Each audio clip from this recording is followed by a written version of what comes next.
Welcome back to Amazin But True, our New York Mets podcast from the New York Post. I'm Jake Brown, joined by, I think he's my co-host. It's been ages. Oh, my Nelson goodness. Figueroa. Welcome back, Figgy, to the program. Follow us on Twitter at Jake Brown Radio, at FiggyNY, at Amazin But True. Joining us in a few minutes will be the rookie, the radio voice of the Mets on WCBS. I love saying W like they taught us at WRHU. It would be Keith Raad. He will join us in a few minutes, and I'm looking forward, Figgy, to chatting with Keith about his first year on the job. You know, going from the minors to the big leagues. Like, what food was good? What stadiums suck? What food was bad? How's that always the first thing you want to know about? The food. It's always the first thing. Always on my mind. What song is that? It's always on my mind. So I'm curious of his journey around the nation in the big leagues with Keith Raad on Amazin But True. He is coming from Philadelphia as he made the trip from Miami, South Beach, Miami, where the New York Mets decided, hey, let's win some games that don't matter. How about that? Let's win some freaking games with the baby Mets. It's pretty amazing when the baby Mets lead the Mets to wins. What a concept. Wonder if we saw that a bit earlier. They go down in Miami, Figgy, and win 2 out of 3, nearly sweeping the potential playoff-bound Marlins, who are a half game out of the third wild card spot entering Thursday. And Figgy, it'll also mark the final show today where the New York Mets are still in playoff contention. When me and you talk next, they will finally be eliminated, and we can finally stop saying, well, this team loses every game, and this team loses 10 out of 11. This is it. Another great song. This is it. Hey, they got to the last week of September almost. That's pretty good. Wouldn't you say? I mean, we got 9 days left. We got 10 days left in the season, 10 games left. So the elimination number is down to 3. So they could be eliminated with 7 or 8 left. So I guess it didn't turn into a shellacking. Hey, we were on the course for much, much worse. We're talking about one of the all-time worst teams. Looking at, teams like Oakland creeping up on us in the rearview mirror. It seems like the Nationals being on top of us as well. So, the baby steps for the baby Mets, and the changing course mid-season from the identity of this team. We're talking on picks, me and Mauricio, about how in less than 2 years this team has changed its identity 3 times under Billy Epler, which is very, very strange. Normally a GM comes in and he has an idea, he has a focus. And it seemed like that first year the plan worked, right? They went bargain basement hunting, not necessarily bargain basement hunting that we were used to. It wasn't TJ Maxx necessarily. It was still like Nordstrom's, but it wasn't the upper echelon of shopping, where they went and got Marte, Canna, and Escobar. And those 3 worked out fantastic for the Mets that first year. They wind up winning 101 games. And everybody's like, wow, this is really who the Mets are, and they're going to be for a long time. Then they said, you know what? If he did that without breaking the bank, let's see what happens if we do let him break the bank. And he did. And it led to one of the worst teams in Mets history for the first half, and also instantly said, it's because of our minor league system. They're not good enough. And what they do, got rid of all the high-priced pitchers, $90 million worth of pitchers, who they're still paying, by the way. And if it wasn't for, Daddy Warbucks with all the money, then this would have never happened. But you got back prospects, you got back talent, and those guys are actually doing well down in the minor leagues. And it's exciting because, for over the next few years, you have a crop of young, talented players to pick from. So now can't blame it on the minor leagues anymore. The minor league system in AA, AAA, you have, I think, 9 of the 17 that you have from trades, and your top prospects are in AA or AAA. So that means that they're on the horizon. They're ready to help. And then you look at what are they going to do for next year? Well, guess what? They're probably going to have to lock up Alonso. They'll probably be aggressive after Yamamoto and or Ohtani. And let's start with there, because we don't need the whole offseason preview right now. But Pete Alonso is the conversation, because Pat Ragazzo, our guy, reported that the Mets are similar in financials, but not similar in years, which makes you wonder, Figgy, are the Mets talking, if it's true, and Pat, Pat knows his people. I trust Pat. Pat used to, I believe, either work or intern for us at CBS. So I've known Pat for a while. And you wonder, does Pete want 10 years? Does he want 8? Do the Mets offer 6? Because, if he's asking for 10 years, I'd say see ya. I mean, I think it might be what he's asking for. If it's 6, I think that's fair. 8 might be the middle ground, Figgy. I think 6, I think 6 is the fair number, but if you want 8, maybe you take off a few million a year. I don't know. But if he wants 10 years, 250, I'd say I'll see you later. And you trade him, because 10 years, I know everyone wants to say, why not? Make him a Met for life. 10 years is a long commitment. And unless you're getting, like you said, TJ Maxx pricing on that, I wouldn't do that. So what do you think of the whole Alonso contract discussions? Well, think about it this way, right? If you look at the numbers of first baseman and how much is being paid out, how much has been allotted, you look at the most recent contract being Matt Olson was somewhere around $21 million per year. And the length of the contract was 8 years or more, actually, because he was younger. He's 28 at the time. Pete is still 28. I think you're everyone's confusing, like he's 34 years old, and why would you give him a 10-year deal? He's 28 years old, so if you gave him a 10-year deal through 38, at some point, if you're not relevant and you can trade him, this is a guy who, again, is hitting 45 home runs, 115 RBIs. So if you're looking somewhere in that $25 million range, and you go 8 years with it, if that's a sweet spot, then I don't see why the deal's not done yet. If 8 is the sweet spot, 6 is an insult. I don't think there's a reason why you would only think 6 is an insult. If you're given 25 to 30 million a year, 6 is not an insult. But you're not going to give 32 million a year was Miguel Cabrera, and that was a legacy deal because he's a Hall of Famer. So there's nobody above $25 million as a first baseman or /DH, whatever he becomes. So if you're looking at the market, he's going to be able to set the market, the height of the market, because of the home run prowess. But you're looking at probably 25, 28 max. You're not looking at 30. I don't believe that they're going to get to 30. Or why? So you think 8 for 200 would be a fair deal? I think that would be a fair deal. You're talking about $240 million. And this is for a guy who, again, first baseman, DH. And if you have one of these young players who are talented enough first baseman, you move them into DH. Now you're paying, again, $28 million. He'd be the top paid DH in all of baseball as well. So I'm not, until Ohtani, of course, but that's a different story. So I think that when it comes to the financials, you're only bidding against yourself right now.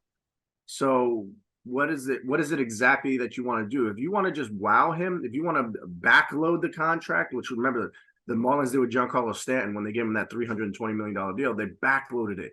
And so they only paid $120 million for the first 6 years of Giancarlo Stanton's career, which seems like a steal, right? It was when he MVP year, put up all his home runs. It could still be a 5-tool player. And now he can't even hit 200 with the Yankees. And he's still hitting 30 home runs, which is what they're paying for. So I know, but what I'm saying is that if you're looking at it that way with the financials, so you give them the money, make them the highest paid, but you backload a lot of that, and you're fine because you'll still be able to unload him in a DH hungry major leagues. It's universal DH. So there's 29 other teams would love to plug him in as their DH. And if you get any team in a pennant race where it could be their one shot, they will go and do it. So I'm not worried about that. I don't understand why this deal has not been done yet. I'm trying to figure out, for the life of me, what is it that's keeping them or his side from saying, yeah, let's do it? Because he doesn't seem like he's money hungry. I think he knows the realities of, what the layout is. He's not a $40 million player, right? So he's not going to get judge money. So what is it exactly that's holding it back? I don't know. Maybe it's things we don't know behind the scenes. Who knows? Maybe we'll never know. Maybe that's why it hasn't happened. But it's interesting to hear that it's out there that they seem to be, in agreement on money. So I'm sure they'll find a middle ground and it'll get done. And if it doesn't, we all move on with our lives. And many fans will give up season tickets, which I've said is a dumb investment anyway. That's that. But, another guy who's going to be part of this future and is very much vouching for a spot, and I've said on every single show he should have been here in July, is Ronny Timber. I mean, Ronny Mauricio, he just, even when he gets out, he makes such good content. And I shouldn't say this because we said Vogelback made good, and now it doesn't matter. But he's at least puts the ball in play, and when he's on the bases, he could steal any bag he wants. and he's playing a solid defense figure. We've seen him play second. We've seen him play third. He's 16 for 60. He's hitting 300, a homer. Issues a little bit strikeouts. He's striking out, 16 times and six. So it's one every 3 or 4 at bats. He does strike out, but I feel like that's fairly normal in today's day and age. Yeah, you strike out or pop up or, a ground out. It's an out is an out. So but he gets on Figgy. 13 of 16 games, he has a hit. He has 2+ hits in 5 of the games. I loved what I've seen, and I'm just going to keep it real. The Mets got it wrong. Enough of people want to say, he wasn't ready at the time. He couldn't play defense. They called him at the perfect time. No, the Mets front office and management fumbled this whole thing. That's what it is. I'm just gonna keep it. We keep it real here on Amazin But True. They messed this up. There's a reason why people in this front office got fired. There's a reason why David Stearns is coming in to take over. There was mismanagement. When it comes to Mauricio, should have been called up earlier. When it comes to Mark Vientos, getting called up and never playing. Now you're seeing Mark Vientos, Figgy, with consistent playing time, what he can do. He's hitting over 300 the last 15 games. He's got a couple homers. He had 2 last night. He is tearing the cover off the ball, Mark Vientos, raising the average from 206 to 226 in the last week alone. They fumbled that. Vogelback, he clogged the spot. They fumbled it, and that's how I'm approaching this, Figgy. It was a big mess. Yeah, actually, if you look at since the September call-up, you got 291 for Vientos, 4 home runs, 9 runs, 8 RBIs. He's done everything that you wanted to and everything that we knew he could do if given the chance. This game is very difficult. And when you get called up to the big leagues and you have high expectations and you hear all these things about, one of the baby Mets and he's supposed to just hit the ground running, but you give him 1 at bat every 6 days against somebody's closer in the 9th inning. And then you go, oh, look, he can't hack it. That's a disaster. That's a recipe for disaster. And it's happened time and time again. I used to have it, the other way where I'd get called up and get a chance to pitch and I'd have 1 good game. And if I had 2 bad games in a row, he's got to go back down to the minor leagues. He can't hack it in the big leagues. And that's not the case. So for guys like Vientos, I know we're not supposed to read into the September numbers, but this is all you're able to get, right? Because this is when he's actually gotten playing time and actually gotten some regular playing time. And he has been not just successful, but he's been thriving and he's been getting better and better and better. So you're seeing all the reasons why he puts up such great numbers in the minor leagues over the last 2 years and that he's ready for that opportunity. So now it's a matter of finding him a position. It should be, the DH going into next year. Vogelback is not coming back. I know you love DJ Stewart and it's been a great story, but I'm not sold on, keeping him around as the other DH. But September is supposed to be a time for the young guys to play, and they finally got it right with Mauricio. We saw some good things. We saw the exit velocity that he hits the ball so hard, chance to hit a home run, chance to steal bases.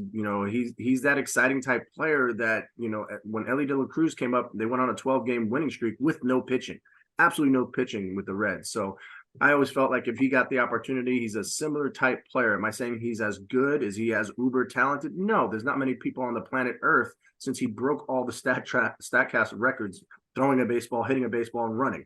So I'm not saying he's that upper level, but he's damn good. And if you gave him the opportunity to settle in, he'd be fine. I know he's looked, a little shaky at third base, and that bunt play was a disaster the other day, but that's not his fault.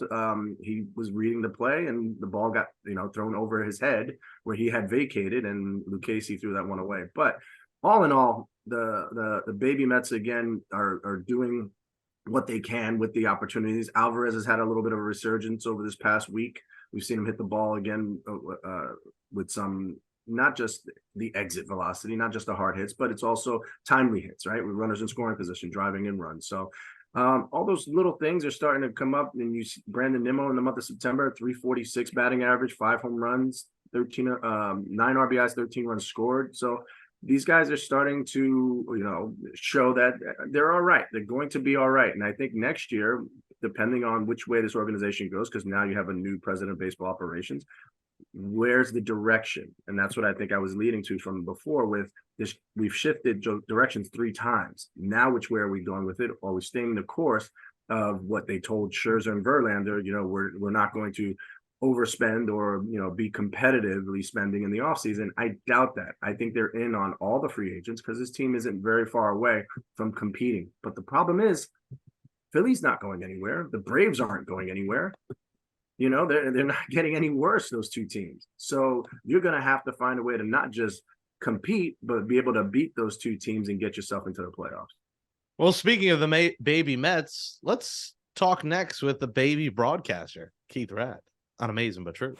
Amazin But True, Jake Brown, Nelson Figueroa at Amazin But True on Twitter, New York Post Sports YouTube page to watch us, wherever you get podcasts, to listen to us. We had him on earlier in the year when he was just taking on the role, and now he's just a young prince flying through the I don't know what I was going to say, through the clouds till the end. You're almost there. Keith Raad at Keith Raad on Twitter. He's the Mets radio voice alongside the great Howie Rose and another new guy, and Mr. Pat McCarthy.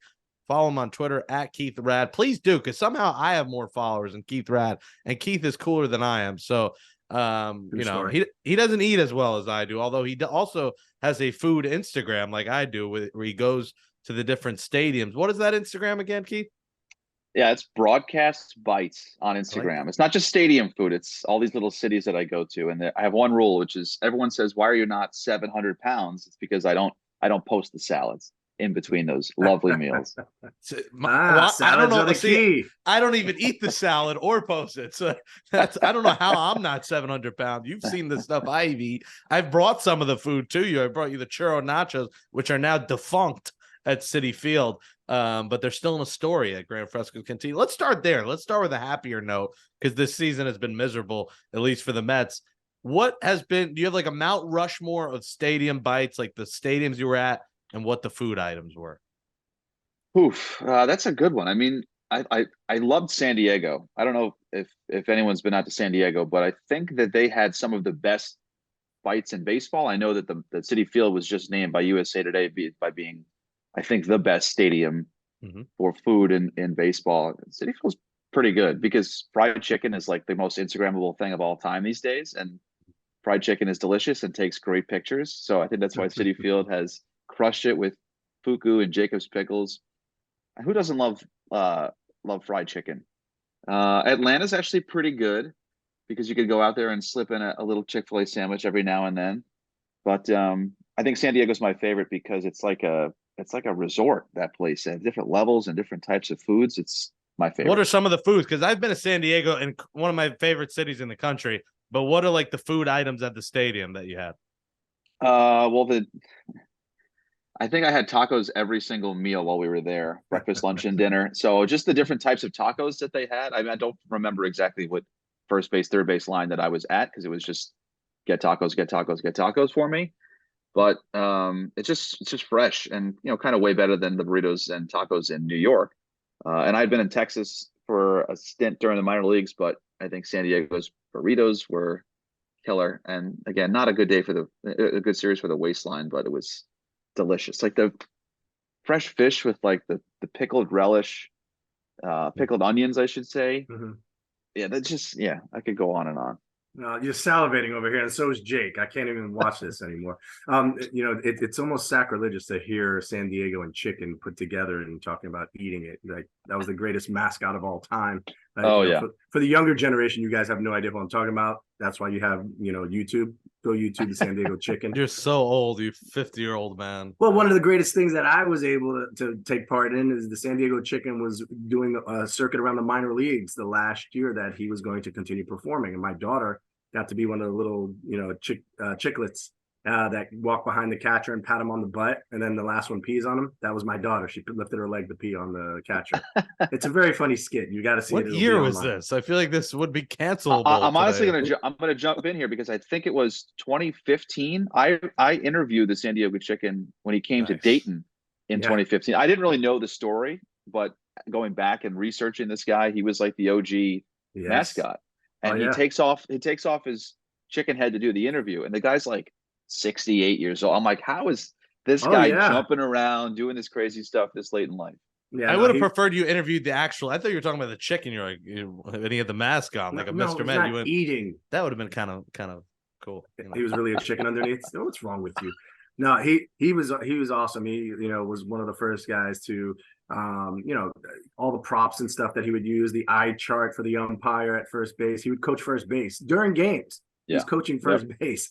And, this was the entertainment part of baseball. And then, of course, they did away with it and they left it just in the stands. And the Philly Fanatic, honestly took over and is the best mascot in baseball. And don't at me. Stop with the Mr. Met is a great mascot. And the Mr. Met doesn't do anything but walk around with his big head. I love him to death. People happy. He makes people happy. Listen, if he had googly eyes that move, nothing moves on him. It's the same face. It's the same thing. You're trying to tell me that the Philly Fanatic and doing all the dances, the shows, the ATV, all the fun stuff, it's not even comparable. So anyway, let's get back on task.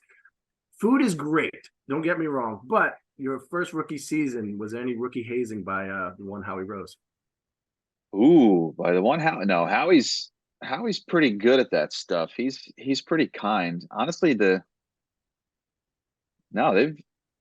not gonna say that I don't know. I don't really have anything. This is a bad question because I don't have, not a bad question. It's just bad on my part for not really getting the hazing. It's actually been fine. I've been looking out for the hazing because that's what I kind of expected. A couple of people have kind of said, "Oh, you're the FNG," which if you could put the letters together, you kind of understand that. But it's been fine. And again, there's still some days left to be had here. You're watching your back, aren't you? I am watching my back. I'm a New Yorker, so I'm cynical. It's been a great year, but I'm waiting for the There's a week left. Dun, dun, dun. It's been fun. Sunday 3 p.m. finale. Watch out. I'm gonna have to make a call. Yeah, calling in the code red on Private Santiago. I was trying to determine the FNG, then I got it after a second of deciphering from my brain. Please tell me you didn't Urban Dictionary. Did you Urban Dictionary? No. I assume it's F and new guy is the. That's basically it. That's basically it. Program. Yeah. Keith Raad joining us here, WCBS 880. I just like saying WCBS, like they taught us at WRHU. It's just a fun letter to say in a radio voice. Keith, what's been the coolest experience like in the studio? Because you've had a lot of people come in and you have guests on. You've also talked about, last week I know you were talking about Simple Plan or Lincoln Park or something, and people love that. But who's been like the coolest guests that have come in there?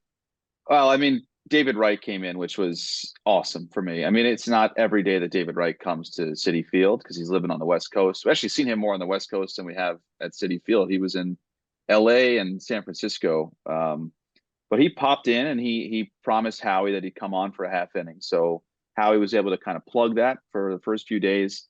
And then the night David actually showed up to the booth, he walks in, and I'd never really been face to face with David Wright, but you're immediately struck by just like, this dude is a star, like face of the franchise. First of all, the man's gorgeous. I'm going to just say that outright. He's just perfect as a face of the New York Mets. As he sits down in the booth, the entire section in front of us, 317, 318, everybody turns, phones out, the game be damned. Nobody cares at that point. They're just turning. They wanted to see the captain. And that was awesome because Howie played a call for him that he made when David Wright made his comeback and hit the home run in Philadelphia, first game back after a long road. But he messed with David a little bit. He had Chris Majkowski, the immortal, who's our producer engineer. He had him fake a bleep in the call, so it made it sound like Howie cursed. So Howie calls a pitch. There's an out. There's an opening. Boom. Howie rolls the tape, and he's like, "David, listen to this." And the bleep comes on, and David shoots up. He can't believe it. He's looking at Howie with his eyes wide, and Howie loses it. Madge loses it. They got him with a little bit of a practical joke because David Wright didn't expect to potentially hear the F word from Howie, which he didn't say. They just fake bleeped it. So that was one of the cool ones. Did Hank Azaria ever come in? No, we missed him. I kind of wanted to see him because he's always there. He's in the owner's suite. Like, just get him to walk over. Figgy, send him a text. I know. I got him. It's amazing. Every stop I had in the minor leagues, every GM would go, "So, have you seen Brockmire?" That's like the one thing that everybody always asks as a broadcaster. Brockmire was a great little B-side show online. So. You're talking to two Brockmire fans. I actually went to the premiere. And Jake, really? Oh yeah, it was SNY. I get an email from Adam, his rep guide, and he's like, "Hey, do you want to come to the premiere of Brockmire?" And I'm like, "What is it?" Sends me the little link of everything, and I watched just the trailer, and I'm like, "Yeah, I will be there." So I go in and immediately meet Hank, and I'm just smiling and laughing, just can't wait to watch this. And then you get to season 2, and it gets a little raunchier, and that's where some people are like, all right, I'm out. But I was like, yeah, this is perfect. This embodies your long comeback through the minor leagues and all kinds of baseball, just to have an opportunity at the big time again. But that was such a great show. It's a very, very good show. It was one of the other cool celebrities that came through is Mike Breen, who's great voice of the Knicks and voice of the NBA Finals. He popped in to see Howie because a lot of people come in to see Howie. I don't know if you know Howie's a legend, but he comes in and he says hello, very, very nice. But just hearing from him saying, yeah, we listen all the time. My wife listens all the time. She's a diehard Mets fan. Just hearing that, like, once again connects things for me this year, that like this is a huge deal. You're talking to everybody, and you don't realize everybody is a lot of really cool celebrity people that are living and dying on every pitch for the Mets season. So that was cool just to hear, because Mike Breen, as far as I'm concerned, meeting a lot of broadcasters has been like one of the coolest parts of this season for me.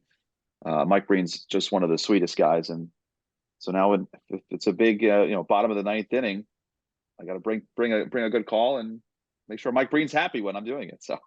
Yeah, Mike Breen is the greatest, and I agree. He is a genuinely good dude. We've had him on our Knicks show when we had him. I've talked with him. Great guy. And thank you again for reminding me that Howie Rose, my could have been father, is cooler than my actual dad. It's fine. You had to remind me that wow. My dad's walking up and down the stairs to get to 10,000 steps, and Howie Rose is talking to Hank Azaria on a Tuesday night eating churro nachos. I mean, it's a different world, but it's okay. I still love my father, but would have been cool to. I mean, who knows if I'm here if Howie Rose is my actual father. I might have not been born. I might have, been a fetus that looks like this, but yeah, love my father, but Howie Rose would have been cooler. Anyways, Keith Raad is with us. What was your favorite city besides the food? Like what city? Because, this is the first time you've traveled, I imagine, in 1 year as much as you did. I'm sure you had a lot of receipts to keep, a lot of expensing to do, which is always the absolute worst. So I can imagine that gets annoying over the course of a whole year. But what city did you love? What city were you like, I'm good, I don't need to come back here?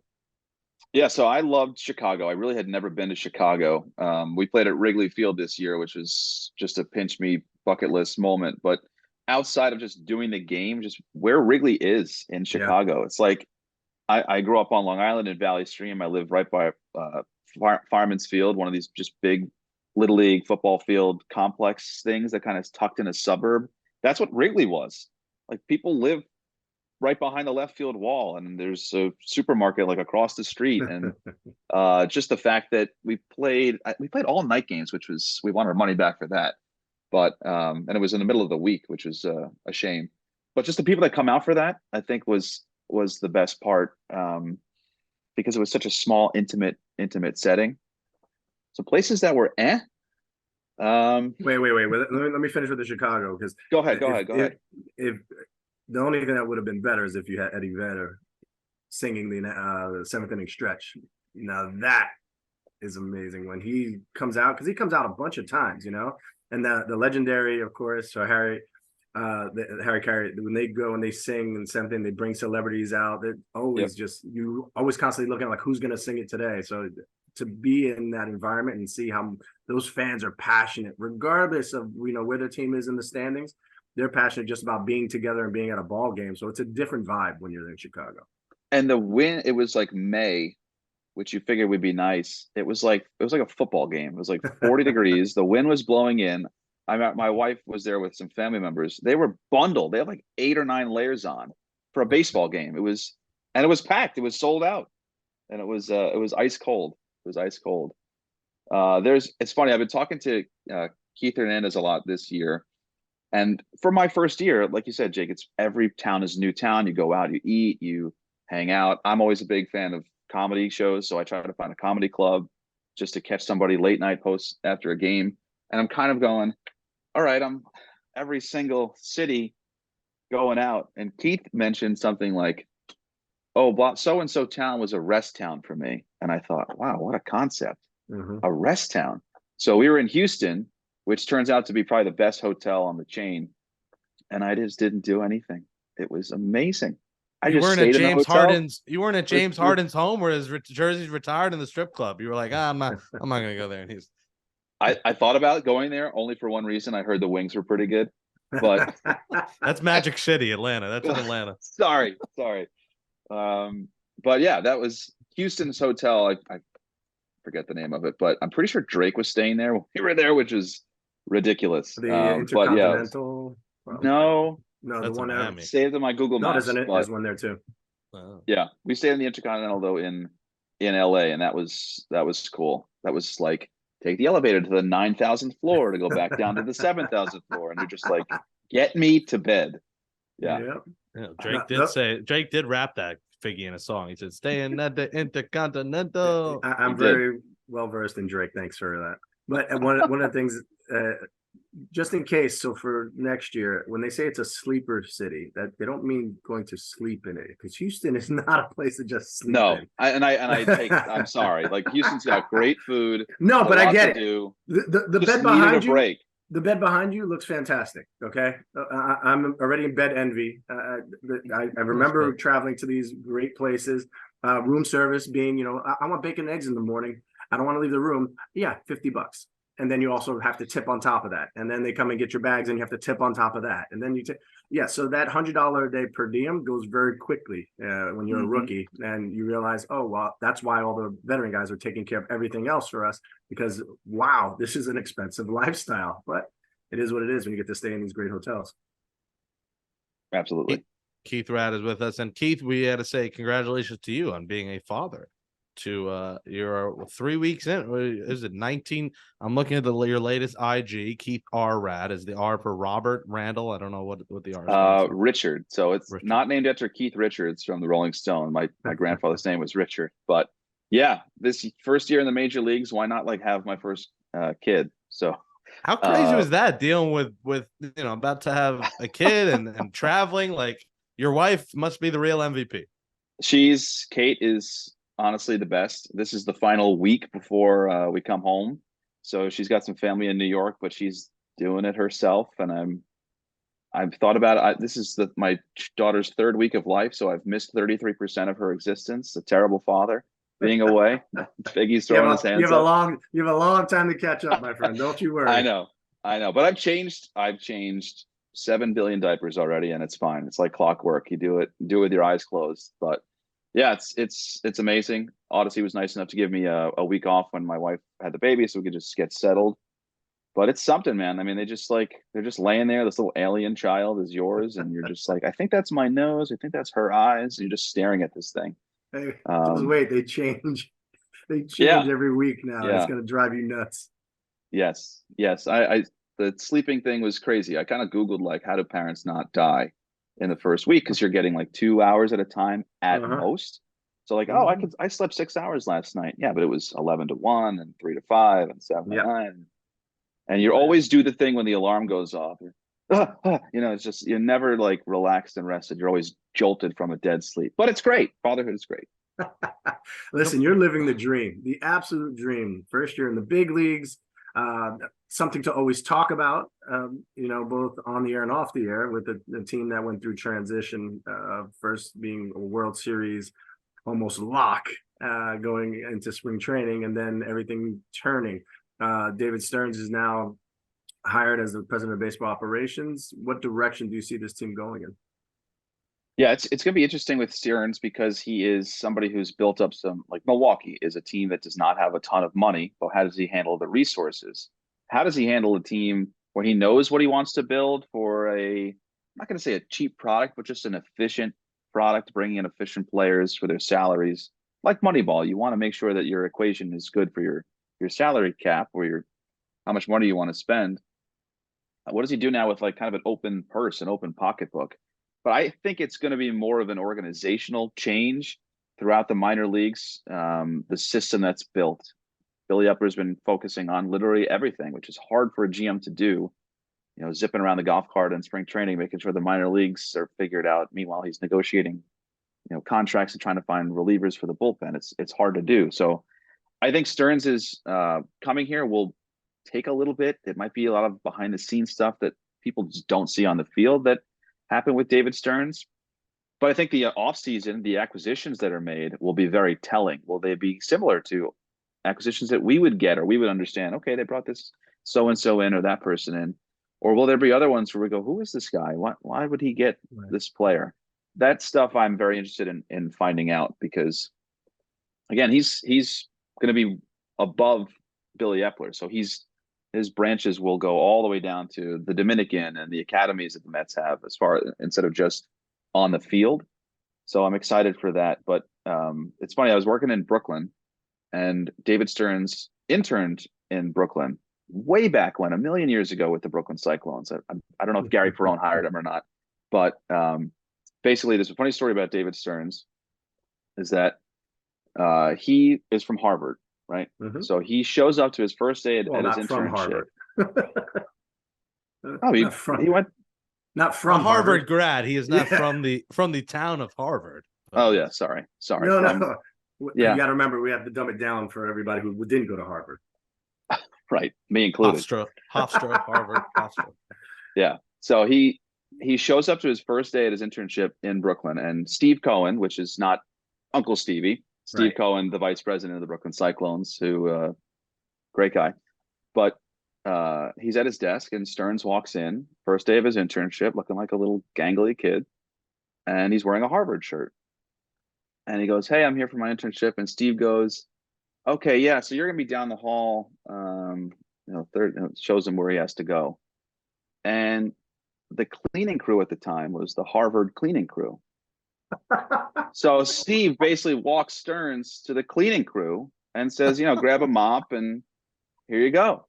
And like a couple hours later, Stearns goes, I don't think this is right. I'm here for an internship. So the great David Stearns, who was once mistaken for a member of the Harvard cleaning crew in Brooklyn. So it's hilarious. Wow. That is the greatest story ever. From running the garbage to running the Mets. Well, they go hand in hand. This year, here we go. Sorry, I had to do it. Wow. That was mean. But listen, David Stearns has a big job here. And, you look at the team, and I was watching a Brian Kenny video break down the Orioles' success this year and what it takes. It took drafts. It took getting guys off the scrap heap. It took, cast-offs. It took, just believing in guys. And it's everything A to Z. And Stearns has a lot to fix. They've had a lot of front office turnovers. There's been a lot of names that have already been fired. There will be more. So it's going to be a big job for him. And I'm still a little frustrated that we kind of got robbed from months of the baby Mets here, Keith. I feel like Ronny came up late, and you're seeing what he's doing. You wish you saw a few months. Vientos came up, never played. You wish you saw consistency at bats. Look what he's doing, being there every day in the lineup. Do you get frustrated as a broadcaster being like, damn, I kind of wish I saw these guys, some of them that, you've called before in the minor leagues. I kind of wish I saw them earlier. I mean, yes and no. I mean, at the same time, the righty DH Tommy Pham had an unbelievable season. What I didn't really love was kind of what Figgy said earlier, which was throwing a young guy in a big moment once a week, a pinch hit spot. I just never really understood why that would be a referendum on can this kid play or not, because they're in this one spot and they didn't come through, and maybe they just can't handle it up here. I don't love that. I also think that Brett Beatty has had an ample year to take the reins of third base and just has not done it. I know Mark Vientos is a little bit limited in where he can play defensively, but give him some time to hit, and he's shown you that he can hit. And I was always confused. I have been for many years about how the Mets have handled Ronny Mauricio. Francisco Lindor playing shortstop. I get you want to keep your top prospect at shortstop in his spot just in case he's a trade piece. It's the highest value. But why didn't he play 50 games at third base this year? Why didn't he play more games at second base this year? Because he seems fairly ready to be here at the big league level. And by the way, the winter ball team that he played with, Licey, pretty sure that's like, you need to learn how to win. You need to play in front of huge, massive crowds. There's a lot of vitriol if you don't play well in those places. Oh yeah. So that was a great training ground, and the Mets just kind of waited till the end to bring him up. But the bitter end, like when you punted the season August 1st, I mean, at that point, I get there waiting for the extra year of control. But Figgy has argued, and I agree, is what does that matter? You get the Richstone of the sport. What do you need the extra year of control if you could afford all the years of control? That shouldn't have mattered. When you punted on August 1st, you should have said, let's see Mauricio. enough of Daniel Vogelback. I'm still wondering what pictures Vogelback has of Buck Showalter and Billy Epler that he played until the bitter end. Keith, why was Vogelback out there? Yeah, he was, as we say when we do the games with Vogelback, he's a 3-move player as a roster piece. If you're pinch hitting for somebody, you've got to pinch run for him when he gets on, and then you got to put somebody out in the field. And when you're that one-dimensional, you have high expectations. You should have an 800 OPS all year long. And if you look at Vogelback's numbers now, hey, it's okay. Maybe he's having a good season, but look at the beginning, look at the middle, look at where it's been now with the pressure slightly off. And that was part of it. I mean, the pitching side to me was the biggest part of it, but certainly not having the baby Mets in certain spots. It's big. I don't know if it's the biggest story of the season, not having them up. But it certainly didn't help mask what was guys that couldn't get out of the 5th inning for the first 2 months of the season. Yeah, and everything was blamed on the WBC and Edwin Diaz going down. Oh, that's what did it. No, that's not what did it. Okay, that there was acquiring. Of course, you're not going to be able to acquire a all-world type closer from anybody because with the expanded playoffs, everybody feels like they have a chance to be in the playoffs. But there's got to be arms, left-handed arm. We were talking about not only having the one lefty that you can count on in Raleigh, and he did a great job all season long. Ottavino, well, everyone in baseball knows he's the slowest mover in all of baseball. And anytime somebody gets on, it's going to be 2 stolen bases. You know what I mean? Like there were deficiencies that you saw throughout the whole season. And when you talk about even the starting rotation, you're looking at next year, and you only have 2 starters that you can count on. So that's a huge thing to have to fill in. And if you looked at the free agent market, there's not a lot of names that jump off that say, oh my God, let's lock these guys up to 6-7 year deals. Carlos Rodon has done nothing to help pitchers across baseball because you look at what his injury history was. The Yankees gave him the money and they've gotten, less than a third of the year of production out of him. So yeah, it's going to be a very telling, like you said, what the signings are this offseason. Yeah, and I think next year, kind of what Scherzer probably said on those way out is, next year is interesting with the free agent market for pitching, and where do the Mets turn if they don't want to sign guys? Maybe they go get Jordan Montgomery for a 4 or 5 year deal, which is not a bad move. But maybe that's the year that you do see their minor league team come up. Mike Vasil getting some big league starts. That rotation at AA has had some guys that might want to contend in spring training for an opportunity. And you give next year those guys in the rotation because you have so many holes to fill. You give them an ample opportunity to pitch. I don't think the Mets are going to totally punt on next year. It doesn't make any sense. August was ugly. August really was ugly, and I think Steve Cohen and Billy Epler made their decision. This is not the year. We're going to certainly make sure it's not the year. And what will it look like in the future? I think August was so bad that that's kind of a little kick to go, no, we're not going to totally give up on next year. But with the free agent market down, maybe that's on David Stearns to put in his calculation and figure out, well, I'll bring in a guy you didn't expect to turn into a 2 or 3 starter and make him into one. Man, they better be a winning team next year. If this team is once again under 500, I have no hair left to pull out. Like I have. You don't. I can confirm that. Nothing else I could do. I can't deal with the richest team in the sport being this bad. At least be over 500. Make it like it's 2005 again. Finish over 500. Just do that. Keith, what do you do here in the offseason? Season ends. Do you still do Wagner football, Wagner basketball? I did, but as we alluded to earlier, I'm going to be daddy daycare for this entire year. Off season, you mentioned my wife is a rock star.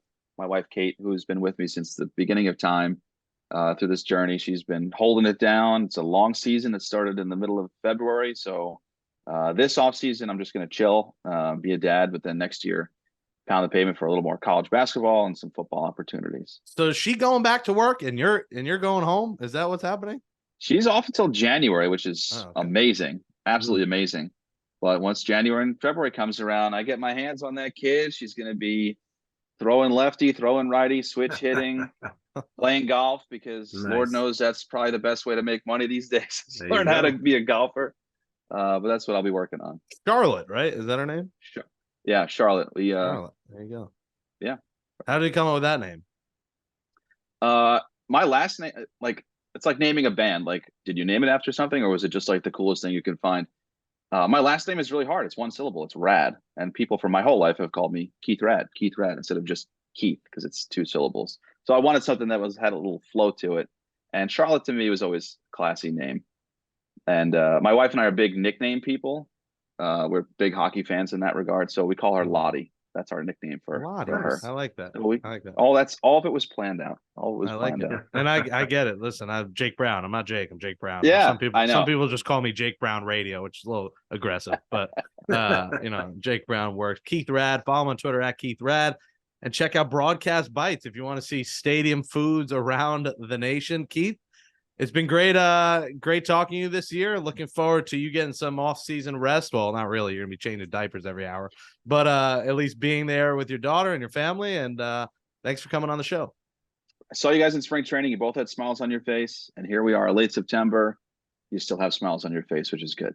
Well, good guests like you. And again, we're happy for you and your success and all the hard work you put in. And like I said, life can't be better for you right now, my man. And appreciate it. Enjoy the diapers.